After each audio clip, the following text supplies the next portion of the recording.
Yo! Hello, everyone. Welcome to the first episode of the mashup for 2023. Happy New Year. Happy New Year, Steph. Stoked to get it going today. We're man. we're Happy starting New out Year, you hot. too. Yeah, we're starting out hot and chatting about some DMT and tryptamines. So I'm stoked. I'm pumped. Welcome, everyone. Welcome. Today we're sitting with Stephen Hodge. He is a psychedelic trip sitter, coach, mentor, artist. He's been doing all sorts of stuff. So it's going to be fun to talk to him and hear what he's been up to. And then, his knowledge he's got tons of knowledge with sitting with different DMT and tryptamines, and then as well as the science and all the other background, because he's been involved in this space for a really long time. So welcome, man. Thanks for being here. Thanks for having me. Yeah, no problem, dude. How you doing? How you feeling coming into the new year?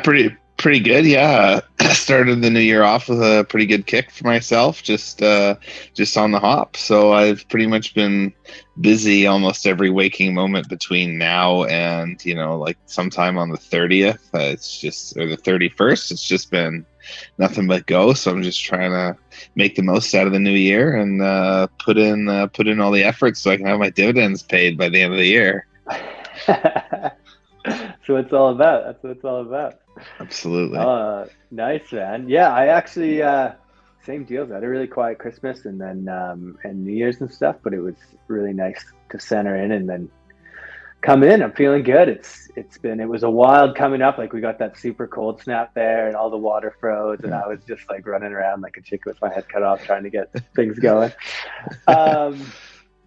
But yeah, man, welcome. So I think because DMT, it's so interesting. Like you're seeing it come up more and more now with the as ayahuasca raises in popularity, and we're getting more and more, people coming out of their story and so forth. And DMT I find so interesting because it's in these plants and remedies naturally in ayahuasca when it's combined together, and then you also have the whole synthetic side of it, right? So. Mm-hmm. So I don't know where the best place to start. Do you want to just dive into what DMT is initially? Because it's a like a analog of serotonin, correct? Yeah. Well, I mean, like to start, you say synthetically, but a lot of these things are derived through organic chemistry, right? So they're not entirely as synthetic as most people may make them out to be, right? Because it still got there through a process of organic chemistry. Cool. Yeah. So I didn't mean that in a derogatory sense at all. Yeah, no. Yeah. But I appreciate that because I didn't know. DMT is kind of the base tryptamine, the NN-dimethyltryptamine, everything, not everything, but most other things in the class have an extremely similar molecular structure. Psilocybin is basically psilocybin is still a tryptamine. Mescaline is actually like a few connections short of the same tryptamine structure scaffolding. So kind of everything, and even LSD just has extra scaffolds on top of kind of that same base structure. And so that's kind of how everything molecularly is familyed off of it. Right. But DMT or tryptamines, they have pretty much the best kind of receptor connection when it comes to the psychedelic experience on the 5-HT2A receptor. And so, NN-DMT is known as the spirit molecule. Right. Because I don't really know why people call it the spirit molecule, but you can certainly chalk it up after a couple experiences because it is extremely spiritual. My life massively changed after I had encountered DMT for the first time. The change, like I still have flashbacks to my original trips kind of thing. And I'm like, oh yeah, no, I'm reminded of these things constantly. So it as a substance is extremely interesting, especially once you have the crossover experiences of ayahuasca or 5-MeO-DMT, because then you really start to kind of get the grasp of the space that you're in when you're in an altered state of consciousness, especially with DMT versus ayahuasca. Even like, you know, one is smoked and the other's consumed, you know, and so your body has to process with ayahuasca, even though, you know, you're still getting DMT as its base in your brew. It's it takes on a whole different feeling. It's extremely somatic. It comes across in many different ways. It takes way longer to happen. You know, and DMT is, I think, one of the reasons it's kind of becoming a little bit more popularized. I mean, you don't need to go find a circle or a ceremony necessarily, you know, like that's not really like the only, like, not like ayahuasca, where like if you want ayahuasca, you have to go sit with people who have Aya and are experienced and things like that. Whereas DMT is something that, you know, now you can go buy it in a vape pen that's literally set up ready for you, and then you can pretty much use it at your leisure, which has its own 50-50, you know, because then it becomes into a conscious abuse of when you're exploring something. Well, I think like anything, right? Like as these medicines come up, you're also there. A, I believe they're coming up for a reason, and then B, I think there is always that risk, and there's that risk in the spiritual community too, though, with people continually going to sit with ayahuasca, right? Like even if so I think there's that space needs to be grasped, and that individual they're coming into it with that intention, that really shifts for them. Hey, like yeah, absolutely. Yeah. I got to try. Sorry, I got to try the DMT pen for the first time over Christmas break, actually. I see. Yeah, which was an interesting experience. It's interesting you say it's the spirit molecule, because I did find it, like, compared to sitting with Aya or psilocybin, or if even in experiences with Hape or Rape or these ones where I feel this real connection to the spirit of the plant, and where with the pen, I felt I was in this space, this field, but I didn't feel that I felt less guided, if that makes sense. Yes, it does. Yeah. DMT in itself, like this, it's like, it's not a small conversation. There's so much, like, in order to kind of really get to a stepping stone as to being able to really have like kind of a less prison based conversation about it, just because of the level of understanding and in which things are going on, you know. When it comes to DMT and its use, the feeling of it is so egoically shearing, right? Like the absolute dissolution of the ideal or the understood version and idea of yourself and who you are. As soon as you start having that experience, it's like it's gone. It's entirely gone, and you just kind of you feel very much more like you are at spirit, because you feel like your physical vessel and your spirit have kind of been separated. You know your body is somewhere, wherever you may lay or sit or whatever like that, but you feel like your spirit has most certainly gone somewhere entirely unfathomable in terms of distance. Yeah. Which is interesting too, because it seems it's another tool where these are also where when you get into those deep meditations, when you get to that place of coherence, when you get to these places via that as well. Is that right? It's it's almost like you're getting supercharged there, rather than, because that takes practice, that takes years of practice and work and blah, blah, blah. It does. Yeah. However, you know, this is kind of the interesting thing too, is that with DMT, it is like, it's not a shortcut in terms of like making your own spiritual practice to kind of get to somewhere, but it most certainly acts like one, because it can take you from a position of being entirely and utterly unaware of some things in your life.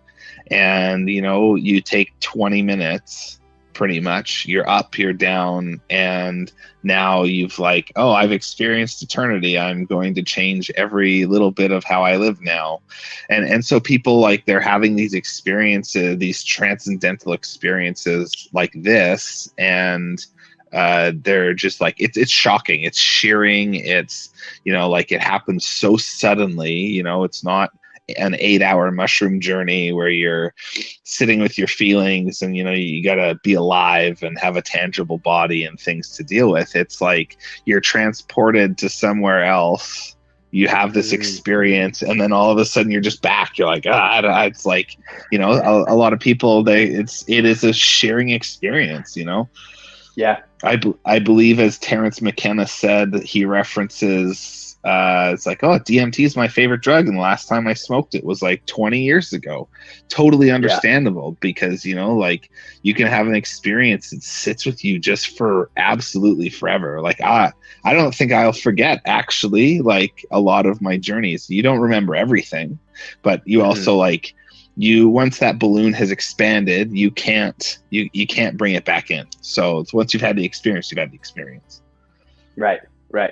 So when you're, because you do a lot of work with helping veterans and and others as well, when they're curious about DMT and how to approach it. So do you see that with them? Like, do they get this enlightened experience and then they now have to integrate that into their life?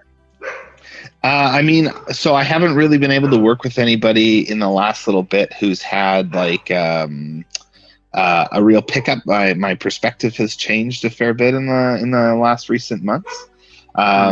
So when it comes to it, it is something, you know, veterans most certainly end up finding it, because it ends up being along this path of things that they need to do or work on anyway, and they're looking for an escape. And that's just kind of something that's in their risk pattern, right? Like, they're already ready and geared up for high risk stuff, so them making that decision is pretty minimal to them. Right.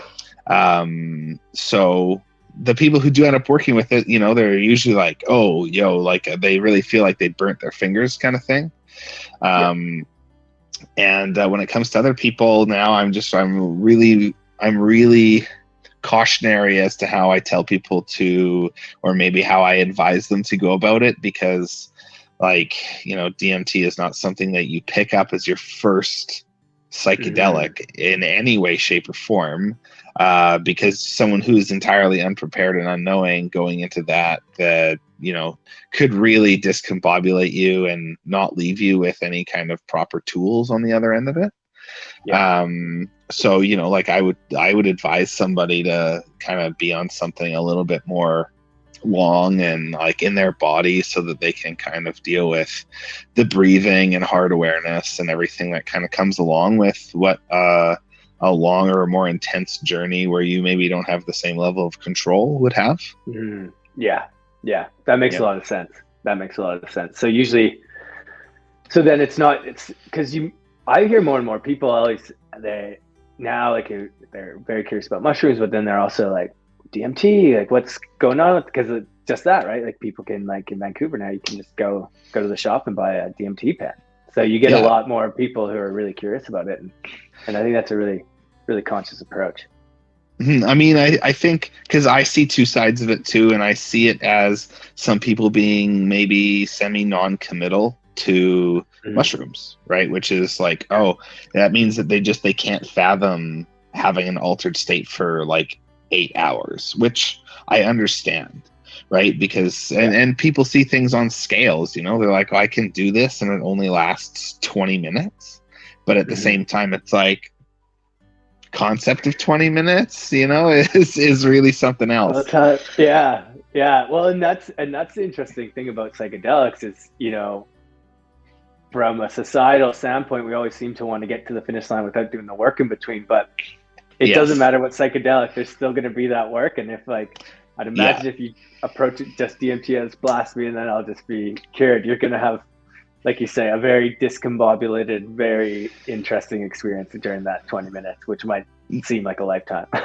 Absolutely, and that's really off of the reference of a first experience. Yeah.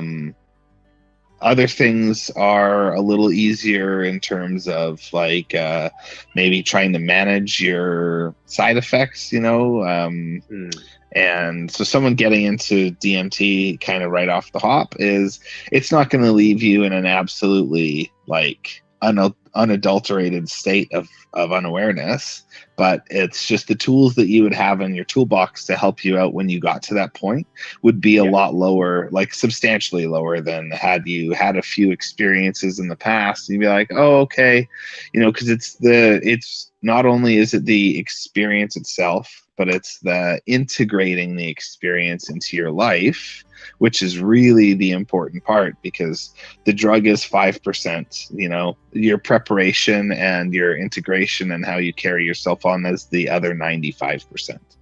Yeah. Right. Yeah. Yeah. 100%. 100%. And I think that's something that really needs to be discussed, because that itself, even just seeing how people, when you put an intention to something, how that energetically changes the outcome and the experience and everything that goes along with it, whether it's having your fruit in the morning, it can be that simple, like that, like, but it's like, and like to something that extent, when you're diving that deep, it's so important. So if you don't mind me asking, how do you, for yourself with DMT, and then I'd love to dive into like the 5-MeO and the difference and all that stuff, but how, when you're approaching DMT now, do you feel the call to it, or is it just, it's something when you're like looking to unravel something, sit with something, like, is it similar to psilocybin? Like if you're wanting to go deep, or how do you approach it? That is a fantastic question, because in my own life experience, I had a number of years. I had 2 years in a row pretty much where DMT was my chosen substance. Like that's, if I was doing work, that's what I was doing the work with, because I had less committable time, when it comes to like, oh, I can't have a journey because my environment was not incredibly supportive. And so half of me was using it as an escape, which I was, consciously aware of halfway through. But I think somewhere around the 2-year mark, I had a experience where basically the entities on the other side kicked me out of DMT land, and they're like, you got to wait, you need to come back in a while when you've done some other stuff. And I this was super jarring to me, because I was like, well, what do you mean? And it's just my experience didn't even happen. It's just like I just got pushed back into conscious awareness. yeah, and I was like, okay, I see. I didn't get told like, hey, don't come back. I was subconsciously given the message that it's like, you can come back, just not now, and just maybe not in the near future. So but after I had that experience, I felt the call to 5-MeO DMT, which is perfect segue. And I had a lot of preconceived experience notions, if you will, going into it, just because I'm like, well, on paper, it's relatively the same in terms of the fact that it's inhaled tryptamine. It's molecularly changed, but it's got the same time. So, then it was really okay, how do I discern the difference, right? Because it's like, if someone who is giving me the substance wasn't aware that like it was 5-MeO DMT instead of NN-DMT, then I'm like, oh, I'm walking into like the kind of the same closet again. I'm doing it unknowingly. So when I felt the call to 5, it was more that was like a ceremonial setting for me 100%, because it was like, I need to unpack this stuff that I kind of have been carrying around with my other journeys that I've been holding on to prior to me, being a sitter, and things that I kind of needed to process in myself that I couldn't really get out just through psilocybin or anything like that. And when it came time for my actual 5 sit, I was blown away in the mild difference, but also the similarity, because it was because of my amount of DMT use in the past, going into 5-MeO, I was like, oh, this is basically the same in terms of kind of body experience and how you feel, except instead of, because the thing that you're kind of waiting for is you're waiting for your ego to be sheared out of your physical vessel and to go somewhere else. And 5 is not like that. 5, if you're only supposed to go so far on 5, you only go so far, and that's kind of it. And a lot of that has to do with subconscious trust and all these other things. And so, the barriers that I had broke through during my 5 journey, I was like, oh wow, this is really, really quite something. And I had to just sit with it and kind of allow it to wash over me. And the biggest difference that I can really portray for someone who wouldn't have either experience is that N,N-dimethyltryptamine is it's like an unknown experience. It's like opening Pandora's box, and it's like, here, open this box. Something's gonna happen. I don't know what it is, but it's something, and it's different every time. And 5-MeO is, hey, you're gonna have this similar experience, except you're gonna be healed a little bit. I found 5-MeO DMT to be very expanding. I kind of felt like I just melted into a puddle, and my being expanded outwards into everything around me, and that dissolution of barriers of my own physical barriers kind of thing allowed me to triumph over some certain cognitive things that I had going on at the time. Right. But outside of that, is there a cognitive receptor reset that occurs as well? It's not do you mean in a way that in terms of not being able to use other things, or in what terms? When I was at Wonderland there, I heard a discussion, and it just popped into my head, and I thought they had mentioned something about a cognitive reset, a receptor, almost like a receptor reset, where some of the receptors that I'd imagine it would be the 5-HT2s that were stressed, that would have almost like a flush, like a receptor flush. But I could have that wrong. That could be ketamine. I can't remember. I mean, when it comes to, I'm just going to say, because Joe Dispenza says, what fires together wires together, right? And right. So if you're kind of following any sort of self-healing guideline or anything like that, and again, you set your level of intention, we're going to bring in the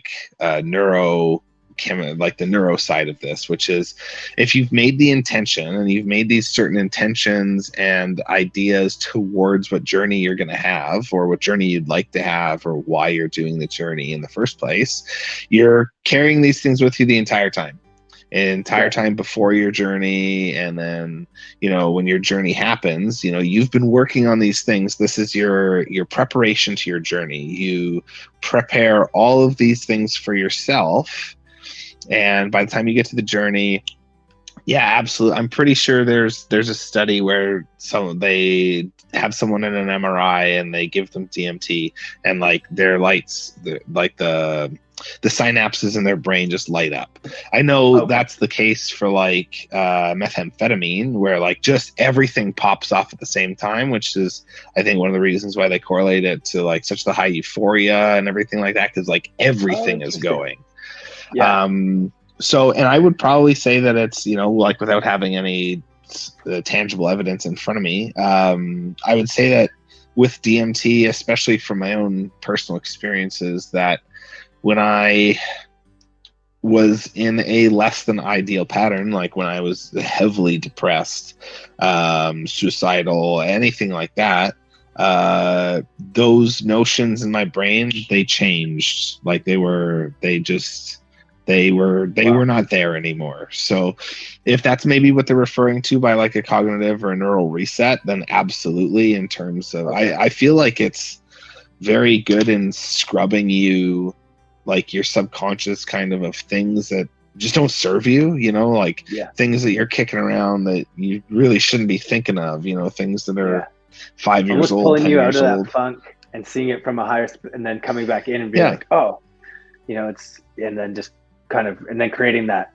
and then helping, like you say, wire together. So you're seeing this, so you're stepping into it with these new pathways, but then, like you say, the integration, now you got to put these things in place. So now you can send stuff to those and start carving those pathways. Because I think they get lit up, but then you need to, that integration is so key. Yes. Yeah. And like, you can leave a journey and be very open and aware, but if you walk back into your life and you just keep doing the same things that you were doing prior to, well, you're not using the new pathways that you're supposed to use. The new pathways were open for you. So you need to go and do those things that you maybe didn't want to do or felt like were, like stupid or silly or something like that, because it's an opportunity for you as your creator energy to be flowing in a positive way. Yeah, 100%. Sweet, that's awesome. So 5-MeO, because 5-MeO also comes from the toad, correct? Yes. 5-MeO is naturally secreted in the venom sacs of Bufo alvarius. Yes, right. Which is why it's called toad. Yeah. Right. So, and then they are then in tribal setting, they're smoking that when you're so this is kind of the only hard part, is because from the history that I'm very aware of, I'm not sure if there was indigenous use of 5-MeO DMT prior to Ken Nelson, who was Albert Most, who was basically the guy who went out in the, I think, late 60s, early 70s and smoked toad venom for the first time and made a book about it. That's right. Right. So I'm not sure if there is any. No evidence. I'm not sure if there's any, or I'm not incredibly aware of if there's any indigenous use of prior to. Aside from, bufotenin was, one of these very old psychedelics that was in South America. That's in, Yupo Hape. And it's got this almost the same structure. I say almost because, if it was the same, it'd be the same thing. So I think that's really about as far as it. But in terms of people consuming and confirming 5-MeO DMT, I think really the farthest back that you could really go is to Ken Nelson. Okay. So when you had your experience, this was with a vape pen? Yeah.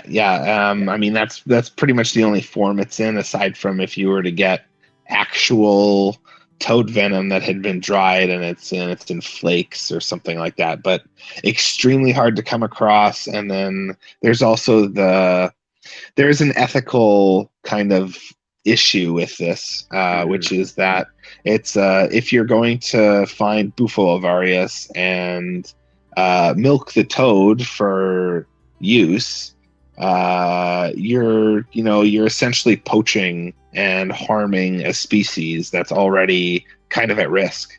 So, what is the difference? And then Hamilton Morris, he talks a lot. He had I think one of his last episodes in his Hamilton's Pharmacopoeia series, one of the big issues was actually conservation, because obviously you can make it this way and there's a pretty easy source of starting to chemically process 5-MeO-DMT, which is not hard to get a hold of.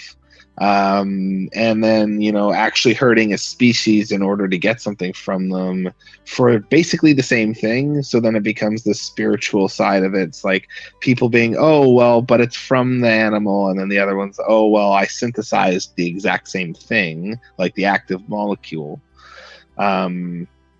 So, and from what I've heard, there is not a whole lot of real tangible evidence that there's a massive spiritual or energetic change between having the dried venom and having 5-MeO-DMT that was synthesized. Okay. Interesting. So, and then 5-MeO can be derived from other DMT containing products, right? Like, yes. Yeah. Even the base, which, geez, that dog. Tryptophan or melatonin. Yeah, melatonin actually is the base where you can synthesize almost all these things out of. So yeah, and in terms of getting a hold of it, 5-MeO-DMT was I think, I'm not sure if it's changed, I haven't looked recently, I haven't really cared, was in a gray area as a research chemical in Canada, so it was very easily acquirable. But COVID happened, and then kind of right before COVID happened, the government was shutting down some research chemical companies because, you know, they weren't having proper biases, like for filtering clients and people who are buying their products. So it's a little harder, but I think because of the psychedelic renaissance, it's actually becoming easier. Like in the grand scheme of things, it's easier to get it out in the open than it is to like go shuffle around the dark and try and find some. Yeah.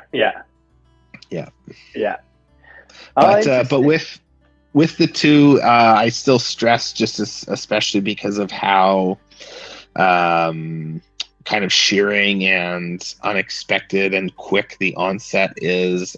I always recommend that if you're going to have that experience, have a sitter, have someone with you, let someone know where you are, you know, have that subconscious thing gone. So yeah.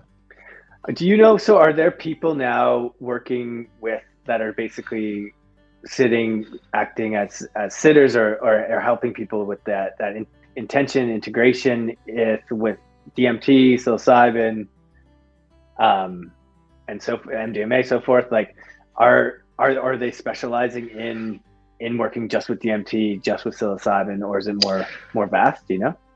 I mean, it depends. I think this comes down to personal experience and personal choices when it comes to offering a medicine.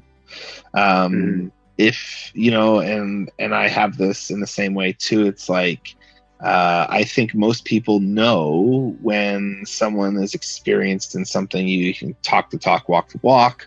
Whereas, you know, like if you had someone, and I mean, like this also comes down to proper preparation, which is, you know, if you were to onboard with someone and they are giving you kind of, they're almost gaslighting you into, hey, yeah, you should do this, you know, like, hey, yeah, just go ahead, just have it. That's probably a red flag, you know, because it's like, right. Well, how much intention and knowledge has this person put into offering this, right? Because there are so many other barriers of like backstepping to like okay, well, let's find out where you're at first, and like let's see what skills you have first before we get to this setting, because, you know, this is kind of big, and the last thing someone needs is vicarious trauma of having someone, you know, have a existential crisis basically, and then come back to their reality and just be like, yeah, okay, see ya, you're free, you know? So definitely proper education is always really imperative. But I think the little groups and things that I've heard of before, they had kind of really, if it's a group, especially because 5-MeO has a really powerful group synergy. NMDMT, not really. It's more like I'm gonna go do this, you know. Like it's something that someone doing NMDMT would probably rather there be no one around than be anybody around. but 5 is very group friendly, and it really feeds off the energy. Like if someone else in the room in the ceremony is having a very moving experience, that energy moves through the room and kind of tends to benefit everybody else. Cool. Yeah. So have you seen 5 used in group settings and people working together and working with one leader who's then helping people kind of break through their barriers, and then the people are working together almost like that's pretty much exactly it. Yeah.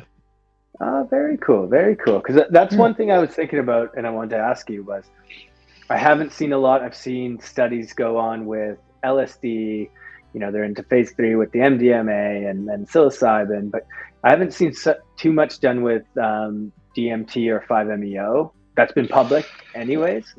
Yeah. Are you seeing much people working with the DMT and the tryptamines and that? I mean, I haven't. So the big push right now is because once MDMA, and I have to use my words carefully. If MDMA passes the pharmaceutical trials and becomes a breakthrough medication for post-traumatic stress, depression, anxiety, things like this, then that will basically open the spotlight to these other molecules that don't have this direct funneling of funds right now, because again, MDMA really is the breakthrough one. It's the one that they've decided, hey, this can therapeutically be looked over, right? Because the problem with NN-DMT and 5-MeO-DMT is that there's not a lot of efficable addition into guided therapy, because it's short, they're not entirely what's the word I'm looking for, dependable in terms of their interactions with people, right? Whereas it's like if you give somebody MDMA, okay, well, like that 45-minute marker hits and they definitely don't have walls anymore and they want to talk. So having these kind of things as the bias as to what things or what research is coming out is really important too, because it's not that research isn't either being prepared or being done. It's just that's not what the money is out for. And so if there's no money out for it, then the researchers have less drive and less time to focus on it, really. Right. But I think with MDMA moving forward and the decriminalization and I can't say legalization of these things happening, although it is being legalized in the States, I think that's really going to open up the most amount of branches, because you're going to see small communities come together first of people who are like, yo, this is changing lives, and then they're going to start a church, and then they're going to try and get some protection that way, so that the people who are there can at least, kind of maintain their practice and things like that. Like for instance, there's a Christian movement, the Church of Santa Daimo, I believe is what it's called. And they're a Christian movement that their sacrament is ayahuasca. And so, these things are kind of going to start, and this church is, I believe, relatively new. I think it came about around the 60s or something. I can't quite recall that number. Is this in America or is this South America? Yeah, it's in America. And so that's one of the things that I found. I recently met a lady who was in this church, and I was like, that's actually super cool, because they're like this social mending of Christianity and ayahuasca, like they're bringing in a legitimate, and by legitimate I mean like a tangible, hey, we're going to alter your state of consciousness now, instead of put this piece of bread and wine in your mouth as communion, like that's so to have that kind of tangible difference, especially in terms of setting an outcome, because you have a community and you're not vilified or anything around it. Right. I think that's cool. I haven't personally been in that space to talk to or even really get my roots about the people who are there and kind of how their culture is and stuff like that. So yeah. The church thing is really interesting, and it allows this shift to occur, I think, where you are seeing that, like the initial, that I won't get too far into that religion topic because that we could go down a real rabbit hole there, but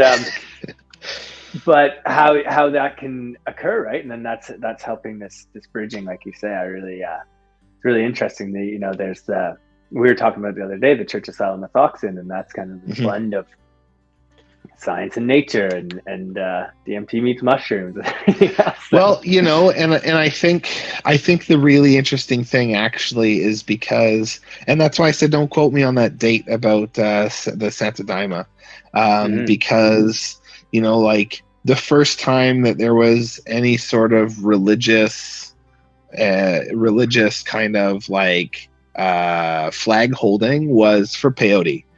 Because the Native American church, when the U.S. was trying to do the Controlled Substances Act, they're like, you can't control this. This is our sacrament. Like this is our flesh, our flesh of the God. And so because of that, like total loophole, peyote streamed right on through everything and is totally legal.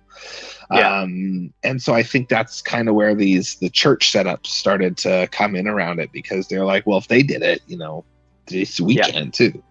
And that's really cool to see, because again, having the community of people who are on a similar path and have the same kind of let's say moral confines or moral ideals, to be in the same area, practicing the same thing, and have a level of acceptance, because that level of acceptance is genuinely, that's how I strive to see psychedelics integrated into society, because it's not something that really needs to be vilified. If you have an experience, it's not going to make you stop working, you might be like, oh, man, I really got into this job for the wrong reason. And, I've just been here for years. I need to change my life. Okay, well, I'd call that pretty positive, instead of like, oh, I'm going to be a bum and I'm going to smoke weed for the next, 20 years and not do anything.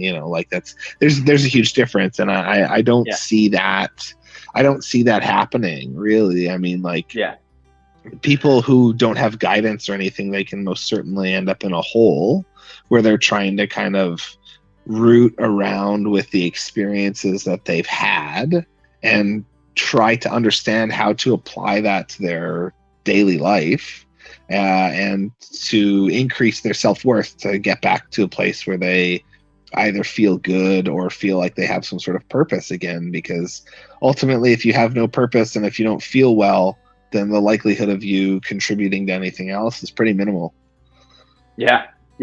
And what I love about, it is bringing that community together and helping, as people come in and they're looking for that same aspect, they don't know where to start as far as setting intention and doing these things, and it's promoting that and then integration afterwards and bringing that community element together. And I think it's a really powerful concept, and our views on churches and things like this are going to shift, I think, because it's evolving anyways from where it was.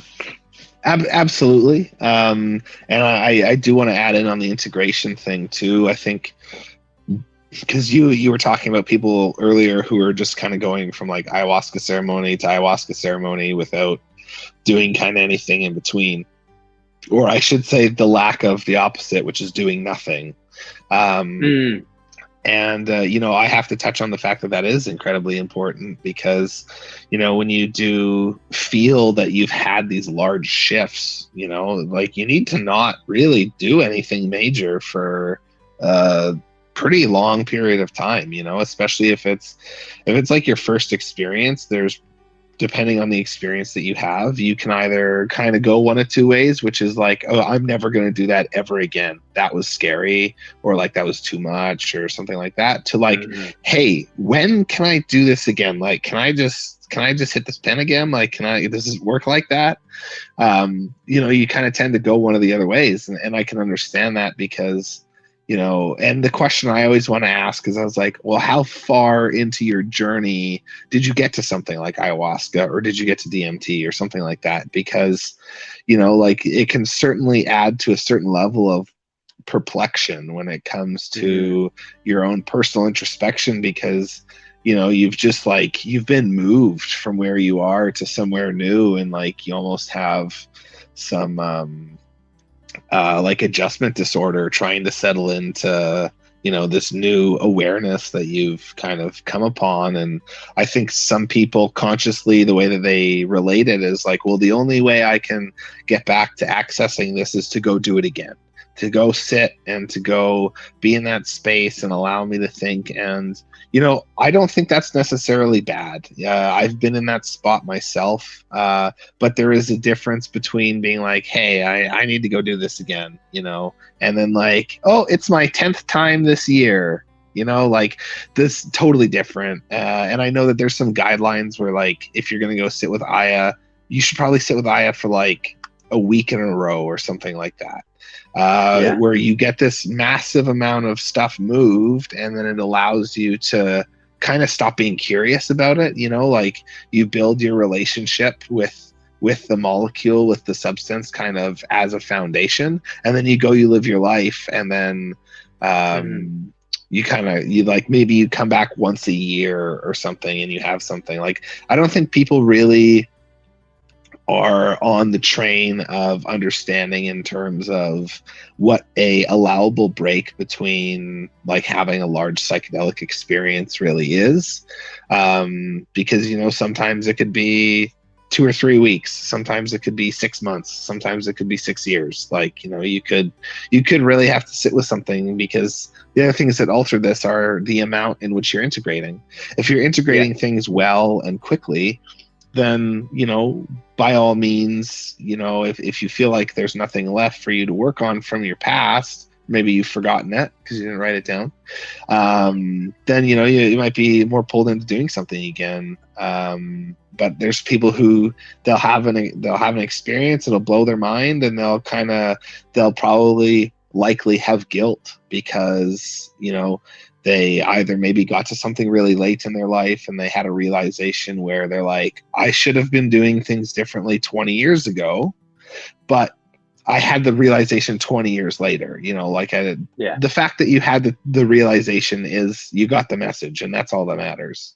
So it's working with people on an individual level. Yeah. Right. Like, and that and each path and how that differs for each person, and I think most importantly too, we really, I shouldn't say most importantly, but a real important part is I think we're really hard on ourselves about those things and giving ourselves the space to integrate. Yeah. To do that, right? Like society and the place that we live in is also a large part of this, because I can only relate this to myself. After I got injured, I was basically allowed the ability to relax. Like it was, I don't have to worry about, finding work or finding purpose or anything. I had a purpose, and now I need to work on myself.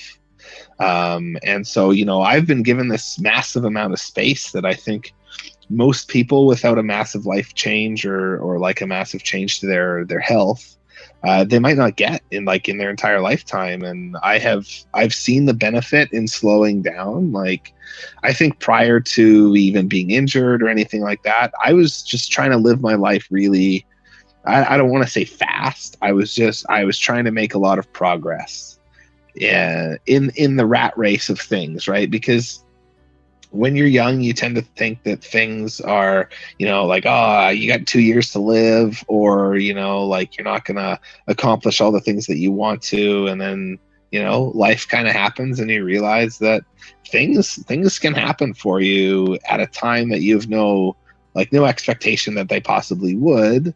And some things can also take fucking 20 years to happen for you and 5 years to happen for somebody else. And it's not a matter of measuring yourself against other people. It's like, oh, I still have 2 feet and a heartbeat. And at the end of the day, you know, like that's what makes us all equal, is for some of us. Totally. And the gifts and all of it, right? Like sometimes it looks on the outside, you might be comparing yourself, but they have their other things that they're diving into or working towards or working on. And it's always that, giving yourself that space, I think, and realizing the gifts in all of it, right? Like, cause we have this and I think right now too, like, you know, we get so, sorry, I got this fucking fly flying around my face. We get so like we get caught up in like, we gotta do this, we gotta do this. So I think that's great advice. Man. Yeah. So we're just kind of winding it down here. If anyone's interested in diving deeper on DMT, tryptamines, 5-MeO, is there a book or podcast, or I know you mentioned Harrison's Pharmacopoeia there. That's a great series to Hamilton's Pharmacopoeia. Sorry, Hamilton's Pharmacopoeia. That's a great one to dive into all things psychedelics. Yeah. Anything you recommend? There is a book. It is just escaping me by name right now. I believe it's The Escape of Non-Duality or something. It's about 5-MeO DMT. I'll leave it for you actually, because I have the write up in my inbox. I'm waiting on ordering my own copy, and that's one on 5-MeO.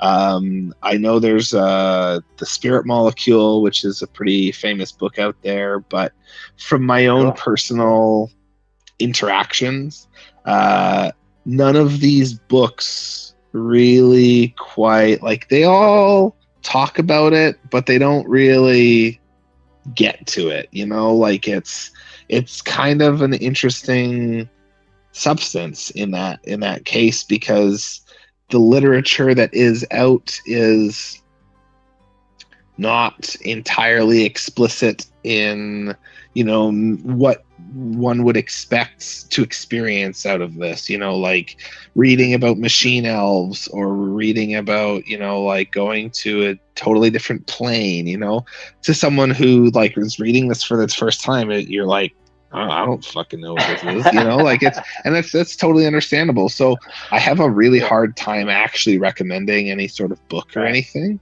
It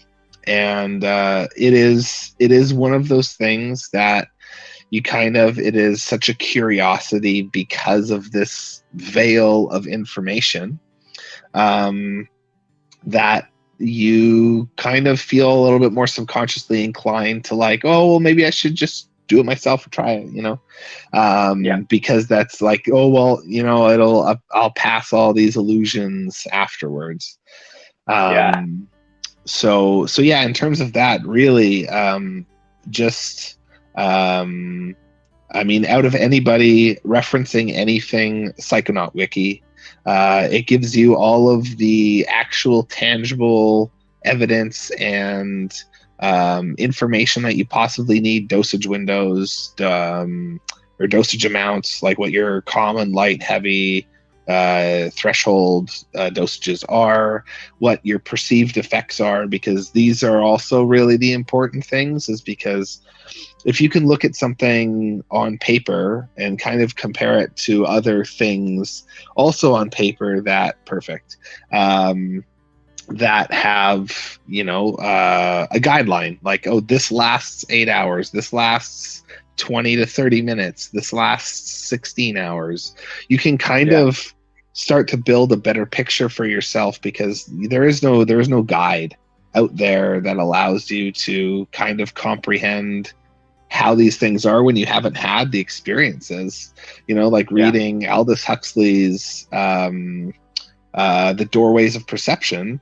It would probably make you extremely interested on mescaline hydrochloride. However, you know, you probably are like, I don't want to be altered for 16 hours, or like have that level of experience, even though, yeah, absolute great blissful, lovely transcendental experience, heart opening and everything, but like it's hard for people to really understand the nuances in these medicines as well, because half of these things do come from plants, whereas other things have been structurally modified to be the way that they are.